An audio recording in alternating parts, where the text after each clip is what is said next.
Hello chess friends and welcome to Azarov Chat channel and welcome to my King's Indian series. So in this series we see a very nice opening against d4, and today I wanted to show you the so-called Gligorich system played by white against the King's Indian, which is I think also a very annoying setup to play against if you're not familiar with good continuation. I think you could weaken your king side too much after this bishop on e3 move, which I'm going to show you in the continuation of the video.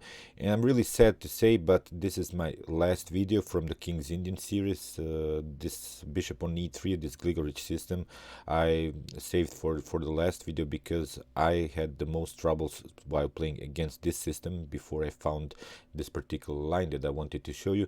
But don't be sad, it's not the end of the King's Indian series. I'll just stop to create this King's Indian particular lines or this particular systems. In the continuation of the King's Indian series, I'll show you the common sacrifices in the King's Indian, which will be, I think, even more fun, because I'll show you the common moves, the common sacrifices which are possible in the King's Indian. So there won't be this particular lines, but there will be particular moves, like we have sometimes this possibility to create a b5 sacrifice, an h3 sacrifice, g3 sacrifice. So this will be in the continuation of this King's Indian series. So let's see now this Gligorich system played by white. It's d4, knight on f6, knight on f3, g6, c4, bishop on g7, knight on c3, castling, e4. So far the classical system, but you will see the differences from this classical or orthodox system. Now we have d6, and now bishop on e2, e5, and now white plays this very annoying move, bishop on e3. So you see, white's idea is here, after capture of e takes d4, to recapture with the knight, creating sort of a Maroczy bind setup. And I've talked about this Maroczy bind setups in my basics in chess series, and I'll show you the link of that video at the end of this video, so you can compare this to from these two videos from this basics in chess series and here from the King's Indian series. This Maroczy bind with the c4 e4 setup is really tough to handle, and here I don't recommend you to go in such a line, which is sometimes main line, which is often played by top grandmasters, but here I think it gets too complicated. I'll show you a more direct line against this Gligorich system. Knight on g4 can lead into this bishop on g5 at the end. Here after f6, bishop on h4, here knight on c6 can be played, and now d5, knight on e7. Although black managed to do the same thing, to transpose all of these pieces on the king side. Well, white doesn't have to castle necessary here on the king side. Here after h3, knight on h6, queen on d2, maybe f5, we creating again our King's Indian attack on the queen side. Here white can castle queen side, and you see you have already weakened your king side too much with the g6 and f5, and there are many lines. White can stay also here in the center. If the position changes, of course, black's king could be endangered, because in the next move we can try maybe even g4, just in order to open some files and diagonals against black's king. So see, it gets really complicated. Still white has also these possibilities with b4, c5 pawn breakthroughs. So white has really a flexible position here. Although it's one of the best continuations for black, I recommend you a more direct line. After bishop on e3, I recommend you to take e takes d4 to allow your opponent to create this Maroczy bind, but now building this so-called Boleslavsky wall, which I also explained in my King's Indians, in my basics in chess series.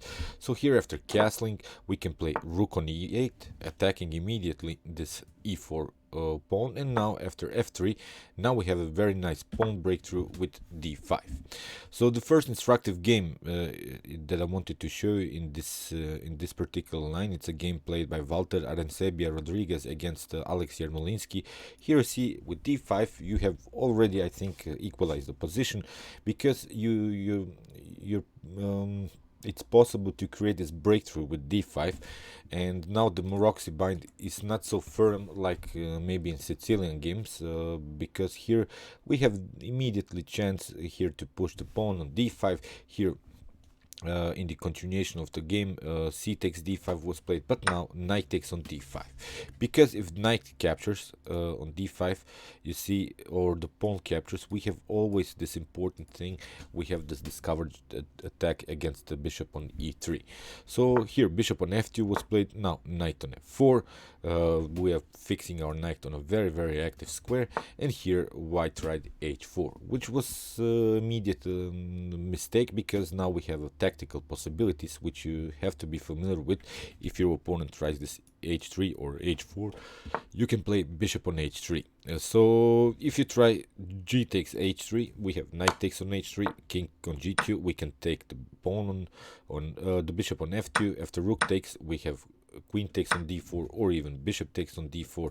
So you see, white will continue the game with many weaknesses around the king on dark squares, and I think that's not a good position for white. So that's why here after bishop on h3, g2 was played, and now knight on e2, knight takes on e2, we have bishop takes on f1, queen takes on f1, and now knight on d7. And I hope you realize black is up the exchange. It, I think, has a better position.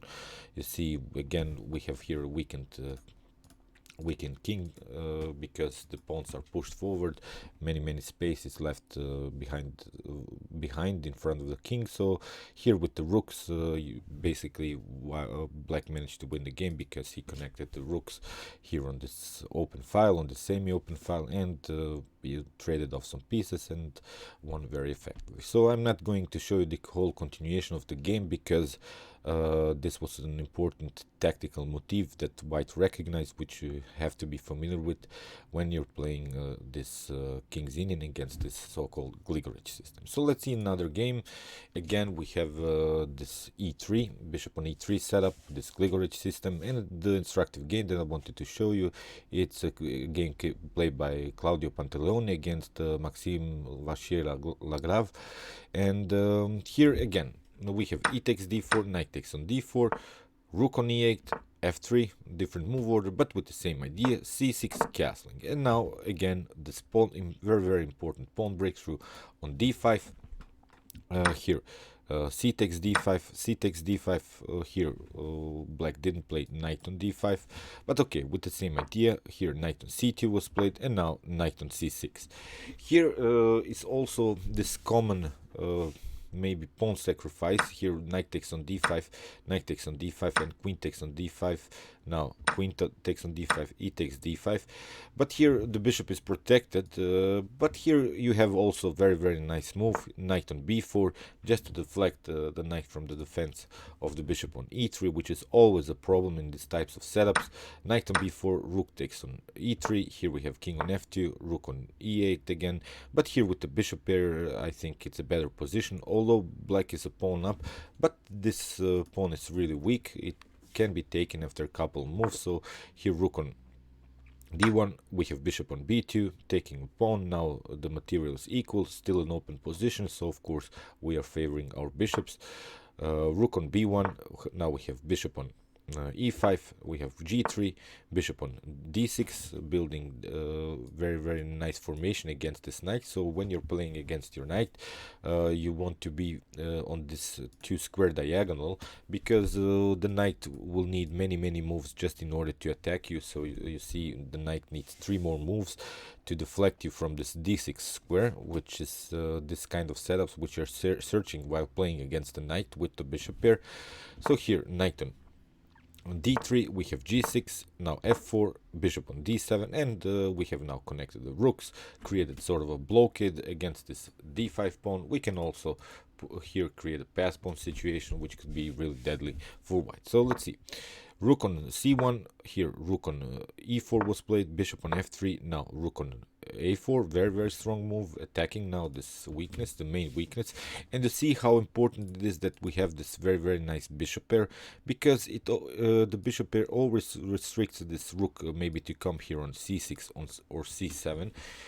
Because while when you're building these bishops like this, of course you see the bishops are long range pieces. They're perfectly fine defensively and while creating attacks. So here you see a perfect restriction of some potential seventh rank outposts by the rook. So here rook on d2 was played, rook on d8, we have king on g2, and now rook on c8, simplifying the position. We not allowing here the rooks to doubling up on the c file. Rook takes on c8, bishop takes, now knight on e5. We have f6, kicking away the knight, which is also important to play against this knight. Always chase the knight, restrict its ability to play.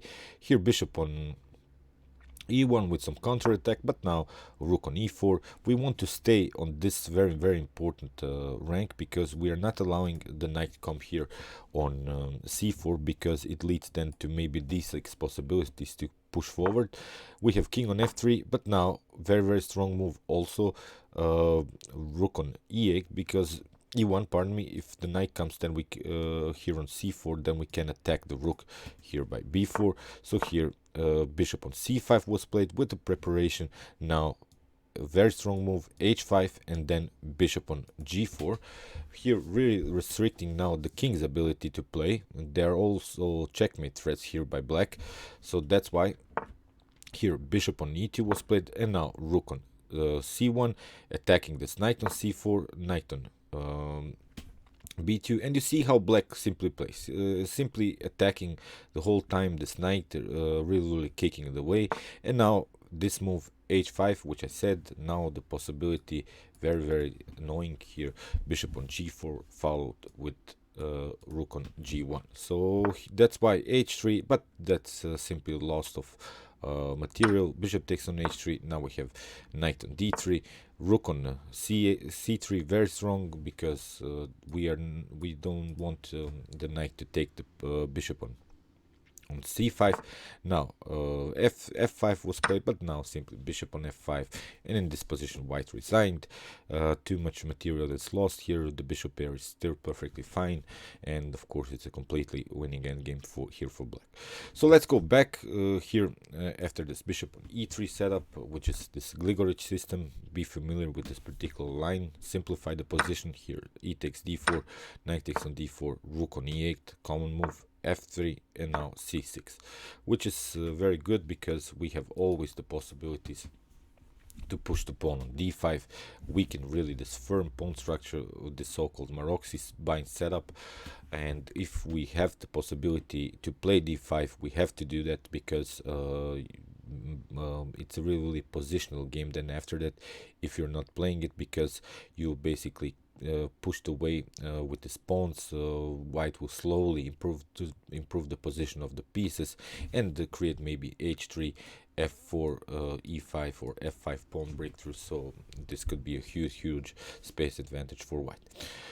Okay, as said, you can watch my basics in chess series videos with this Maroczy bind setups, which I started here in my basics in chess series, and you can also watch my previous King's Indian videos from the series if you want to be familiar with all the possible lines that can happen while playing this King's Indian against d4. And as I said, in the future we'll do this common sacrifices in the King's Indian, like the b5 sacrifice, bishop on h3 sacrifice, and many more. I think it will be fun, because then we have a better tactical understanding of this very tactical opening, the King's Indian. Okay, I hope you enjoyed this video, and thank you for watching, guys. See you soon, and of course, chess is the best.